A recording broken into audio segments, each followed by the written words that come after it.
Dear students, ഈ മോഡ്യൂളിലെ രണ്ടാമത്തെ പ്രോബ്ലമാണ് ഇന്നത്തെ ഈ വീഡിയോയിൽ നമ്മൾ ചെയ്യാൻ പോകുന്നത്. ഓക്കെ, സോ ക്വസ്റ്റ്യൻ ഇതാണ്.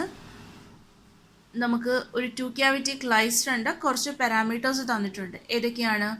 ബീം വോൾട്ടേജ് തന്നിട്ടുണ്ട്, beam current, operating frequency, beam coupling coefficient, DC electron beam current density, signal voltage, shunt resistance of the cavity, total shunt resistance including load. ഇത്രയും പാരാമീറ്റേഴ്സ് തന്നിട്ടുണ്ട്. വി നീഡ് ടു കാൽക്കുലേറ്റ് ഈ കാണിച്ചിട്ടുള്ള values എല്ലാം calculate ചെയ്യണം, അല്ലെങ്കിൽ ഈ parameters calculate ചെയ്യണം. Okay, so question നിങ്ങൾക്ക് ഓക്കെ ആയെന്ന് വിചാരിക്കുന്നു. സോ കുറച്ച് സെറ്റ് ഓഫ് പാരാമീറ്റേഴ്സ് തന്നിട്ടുണ്ട് and we need to calculate. ഏതൊക്കെയാണ്? പ്ലാസ്മ ഫ്രീക്വൻസി നമുക്ക് കാൽക്കുലേറ്റ് ചെയ്യണം. Reduced plasma frequency for R equal to 0.5, induced current in the output cavity, induced voltage in the output cavity, output power delivered to the load, power gain and electronic efficiency. ഇത്രയും parameters ആണ് നമുക്ക് എന്ത് ചെയ്യാനുള്ളത്? Calculate ചെയ്യാനുള്ളത്. Okay, as usual ഞാൻ കഴിഞ്ഞ വീഡിയോയിൽ പറഞ്ഞ പോലെ തന്നെ ആദ്യം പ്രോബ്ലം സോൾവ് ചെയ്യുമ്പോൾ എന്ത് ചെയ്യണം? ഗിവൺ കണ്ടീഷൻസ് എടുത്തെഴുതുക നോട്ടിൽ. ഓക്കെ, എന്നിട്ട് നമുക്ക് ഫസ്റ്റ് കാൽക്കുലേറ്റ് ചെയ്യാൻ പറഞ്ഞിരിക്കുന്നത് പ്ലാസ്മ ഫ്രീക്വൻസി ആണ്.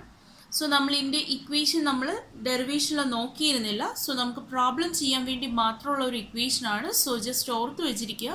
പ്ലാസ്മ ഫ്രീക്വൻസി കാൽക്കുലേറ്റ് ചെയ്യാൻ വേണ്ടിയിട്ടുള്ള എക്സ്പ്രഷൻ ഇതാണ്: omega P equal to square root of E by M into rho naught by E naught epsilon naught. Okay, rho എന്ന് പറയുന്നത് ഇതാണ്, DC electron current beam density ആണ്, which is given in the question.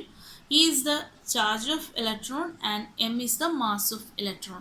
So ഈ രണ്ട് parameters ഉണ്ടെങ്കിൽ നമുക്ക് എന്ത് calculate ചെയ്യാൻ പറ്റും? We can find the value of plasma frequency. ഇതാണ് എൻ്റെ കറസ്പോണ്ടിങ് ആൻസർ. സബ്സ്റ്റിറ്റ്യൂട്ട് ചെയ്യേണ്ട ആവശ്യം മാത്രമേ ഉള്ളൂ. So you can substitute that. Okay, ഇനി സെക്കൻഡ് പാരാമീറ്റർ എന്തായിരുന്നു? We need to find the reduced plasma frequency. So for R equal to 0.5. So അങ്ങനെയാണെങ്കിൽ reduced plasma frequency calculate ചെയ്യാനുള്ള ഇക്വേഷൻ ആണ് omega Q equal to R into omega P. So തൊട്ട് മുന്നത്തെ ഇക്വേഷനകത്ത് നമ്മൾ എന്ത് calculate ചെയ്തു? omega P calculate ചെയ്തു. So here R equal to 0.5 substitute ചെയ്ത് കാൽക്കുലേറ്റ് ചെയ്തേ, and here is the answer. Okay, ഇനി മൂന്നാമത്തെ കേസ് നമ്മളോട് എന്ത് കാൽക്കുലേറ്റ് ചെയ്യാനാണ് പറഞ്ഞത്? We need to find the induced current in the output cavity. Induced current in the output cavity can be found using this equation. ഇതാണ് അത് calculate ചെയ്യാൻ വേണ്ടിയിട്ടുള്ള equation.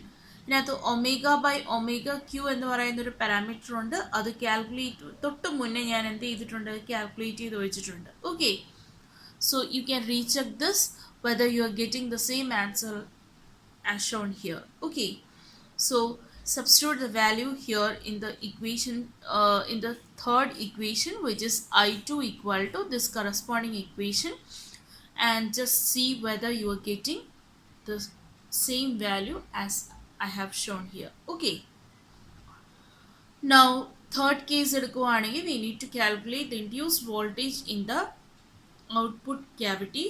The induced voltage in the output cavity can be found using this equation. What is this equation? V2 equal to I2 into RSH. Okay, so I hope all the parameters are RSH is given in the question, and I2 we have already substituted from the previous equation. So everything is there. So just what you have to do is just multiply both the values and you will get the answer. And the answer is 10.71 kV. Just recheck the answer. Okay, whether you're getting the same or not. Then what they are asked, the question, in the question it is asked like fifth, it is P out. We need to find the output power. Output power can be found using the equation I2 square, I square into R. Okay, I2 we have already calculated I2, and R it's given in the question, so we can calculate what? P out. So this is the corresponding answer. Just check whether you are getting the same answer or not. Okay, now sixth question is we need to calculate the gain. Gain can be found using this equation. Okay, ഇതിൻ്റെ corresponding values എല്ലാം നമ്മൾ തൊട്ട് മുന്നേ നമ്മൾ ചെയ്തതാണ്. So എന്ത് ചെയ്യുക? Values എല്ലാം നമ്മൾ സബ്സ്റ്റിറ്റ്യൂട്ട് ചെയ്യുക and check whether you are getting this answer. Okay, ഇതിനകത്ത് പ്രത്യേകിച്ചൊന്നും ചെയ്യാനില്ല, സബ്സ്റ്റിറ്റ്യൂഷൻ മാത്രമേ ഉള്ളൂ. And the last one, we need to calculate the efficiency. Efficiency can be found using P out by P in, which is equal to P out by P in എന്ന് പറയുന്നത് I naught into V naught ആണ്. Okay, and just check whether you are getting this answer. So ഈ ഒരു problem just നിങ്ങൾ എന്ത് ചെയ്യുക, നിങ്ങൾ ചെയ്ത് നോക്കുക, സബ്സ്റ്റിറ്റ്യൂട്ട് ചെയ്യുക, എന്നിട്ട് ഞാൻ ഈ കാണിച്ചിരിക്കുന്ന ആൻസേഴ്സ് കിട്ടുന്നുണ്ടോ എന്നുള്ളത് വെരിഫൈ ചെയ്യുക. ഓക്കെ, സോ ഈ രണ്ട് ടൈപ്പ് ഓഫ് പ്രോബ്ലംസ് ആണ് നിങ്ങൾക്ക് യൂഷ്വലി നിങ്ങളുടെ എക്സാമിന് ചോദിച്ചിട്ടുള്ളത്. സോ തൊട്ട് മുന്നത്തെ ലെക്ചറിനകത്ത് ഞാൻ ആദ്യത്തെ പ്രോബ്ലം ഡിസ്ക്രൈബ് ചെയ്തിരുന്നു.